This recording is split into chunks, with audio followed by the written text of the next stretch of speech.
아멘. 그리스도인들의 인생에 있어서 가장 어려운 것 중 하나는 늘 감사하라라고 하는 하나님의 말씀인 것 같습니다. 내 삶의 역경과 어려움 가운데에서도 하나님께 감사하는 것은 감사하는 것 자체가 역경이라고 여길 만큼 어려운 문제이죠. 기쁨이 넘칠 때 주님을 보지 못하는 실수도 우리는 가끔 하기 마련입니다.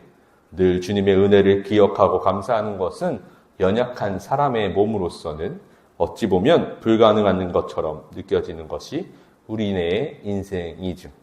그러나 성경은 반드시 우리에게 이것을 권면합니다. 바울이 이렇게 말합니다. 항상 기뻐하라, 쉬지 말고 기도하라, 범사에 감사하라. 이것이 그리스도 예수 안에서 너희를 향하신 하나님의 뜻이니라. 하나님의 이 뜻을 향해 우리가 달려가야 한다는 것, 이것에 있어서 그리스도인들은 모두가 동의하고 그것을 결단하며 늘 예배의 자리로 나아가죠. 그렇기에 오늘의 시편은 우리에게 이렇게 외치며 감사의 제목을 찾을 수 있도록 잘 안내하고 있습니다. 오늘 본문 1절 함께 읽겠습니다. 여호와께 감사하라. 그는 선하시며 그 인자하심이 영원하미로다. 아멘. 오늘의 시편은 하나님과 쭉 함께 하던 그 이스라엘의 역사, 그들의 인생과 하나님의 강력한 은혜에 대하여 이야기하고 노래하고 있습니다. 무엇보다도 그들이 받은 은혜는 하나님의 인자하심에 대한 이야기였죠. 우리에게 감사할 근거가 하나님의 인자하심이었습니다. 그렇기 때문에 하나님이 인자하시기 때문에 우리는 감사할 수밖에 없음을 오늘 본문은 전하고 있죠. 홀로 큰 기이한 일들을 행하신 이에게 감사하라. 그 인자하심이 영원함이로다. 우리에게 인자를 베푸시는 하나님은 홀로 계시는 유일한 하나님이시며 많은 기적과 무엇보다도 큰 기이한 일, 우리를 구원하신 그 일에 대하여 노래하는 오늘의 본문이었습니다. 그러한 하나님께 그 인자하심이 영원하기에 감사해야 했죠. 무엇보다 하나님은 온 세상 만물을 지으신 하나님이십니다. 5절 함께 읽겠습니다. 지혜로 하늘을 지으신 이에게 감사하라. 그 인자하심이 영원하미로다. 구원을 베푸시는 하나님은 우리의 창조주이시며 우리를 만드신 분이었습니다. 모든 만물의 주관자로서 우리에게 그 인자하심을 베푸시며 우리의 모든 필요를 위해서 하늘과 땅 그리고 빛과 많은 동물들 모두 우리를 위해서 지으셨죠. 그리고 그렇게 하나님의 세심한 인자하심에 대하여 우리는 감사를 드려야 했습니다. 무엇보다도 이스라엘은 더욱 특별히 하나님께 감사를 드릴 수밖에 없었죠. 11절 함께 읽겠습니다. 이스라엘을 그들 중에서 인도하여 내신 이에게 감사하라. 그 인자하심이 영원하미로다. 아멘. 이스라엘을 인도하여서 출애굽하게 하신 것도 하나님이십니다.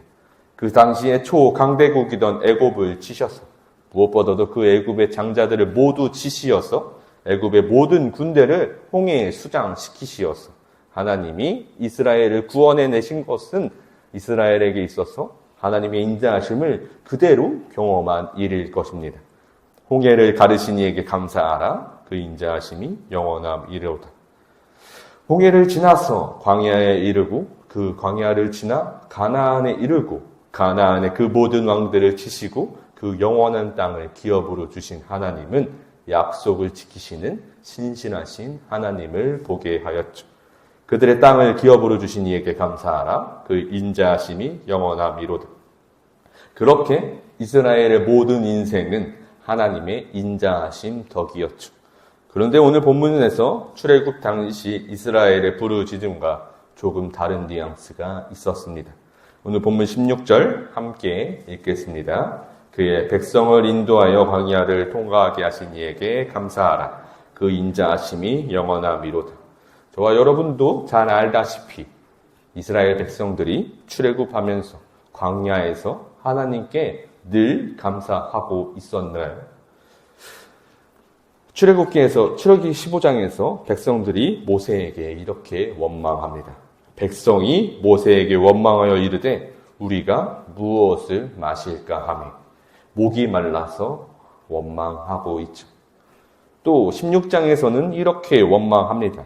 이스라엘 자손 온 회중이 그 광야에서 모세와 아론을 원망하여 이르되 우리가 애굽 땅에서 고기 가마 곁에 앉아 있던 때와 떡을 배불리 먹던 때에 너희가 우리를 인도하여 이 광야에서 죽게 하는도다. 고기가 없어 원망하였고 하나님은 하나님께 물이 없어 원망하였습니다. 그러나 하나님은 그들의 원망의 소리를 들으시고 물을 내시고 만나와 메추라기를 먹이셨죠. 그렇게 하나님의 은혜를 경험했으나 17절에서 출애굽기 17장에서 또다시 같은 이유로 원망합니다. 이스라엘 자손의 온 회중이 여호와의 명령대로 신광야에서 떠나 그 노정대로 행하여 르비딤의 장막을 쳤으나 백성이 마실 물이 없는지라 우리에게 물을 주어 마시게 하라. 하나님께서 물을 주셨는데 하나님께서 물을 주시는 하나님이신데 자신들이 물을 마시지 못하고 죽을까 하는 그런 염려가 그들의 모습 속에 드러나죠. 하나님께 불평 불만만 광야 속에서 하던 이스라엘을 볼 수 있습니다. 그런데 오늘 본문 25절에서는 이렇게 찬양합니다. 25절 함께 읽겠습니다. 모든 육체에게 먹을 것을 주신 이에게 감사하라. 그 인자하심이 영원하미로다. 아멘. 하나님께 불평 불만만 하던 그 이스라엘이 이제 이렇게 하나님을 찬양합니다. 고난과 역경 당시에는 분명히 넘어졌을지도 모릅니다. 우리는 연약하여서 하나님을 원망할지도 모르죠.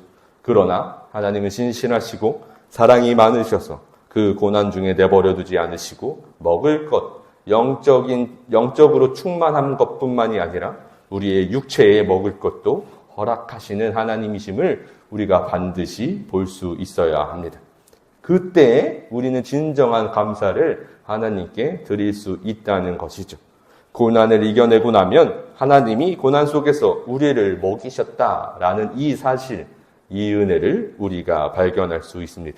그래서 오늘 시인은 그 모든 것이 지나고 보니 하나님의 영원한 인자하심에 대하여 감사해야 한다고 노래한 것이죠. 바로 여기에 있습니다.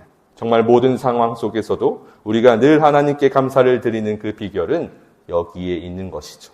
고난과 역경 속에서 감사하기 위해선 그 고난과 역경 속에서도 하나님의 일하심을 볼 수 있어야 하며 그가 우리를 구원하신다는 그 사실을 반드시 믿어야 합니다.